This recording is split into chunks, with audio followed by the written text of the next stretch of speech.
Hi! What's up mga meme? O, kumusta na po kayo? Kayo po ba mga meme palagi pa rin nakakaranas ng sobrang bigat ng inyong pong mga pamumuhay? Nako, baka naman po kasi mga meme, ito po'y ginagawa nyo po araw-araw mga meme. Ito po'y malas. Ano yan? Kayo po ba mga meme kapag umaga, pagkagising po ninyo, ano agad ang ginagawa po ninyo? Nako, kayo po ba mga meme, nagliligpit ba man lamang ng mga hinigaan po ninyo?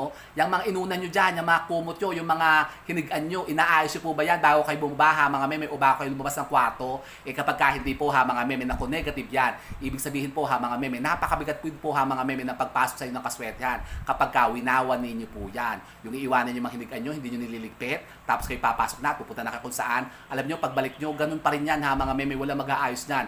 At pagkaganyan po ay mabigat po ang pasok ng kaswertehan sa buhay ninyo. Kaya kayo po mga meme, mag-ayos po ng mga hinigaan nyo bago kayo umalis ng bahay mga meme. Opo, totoo po yan.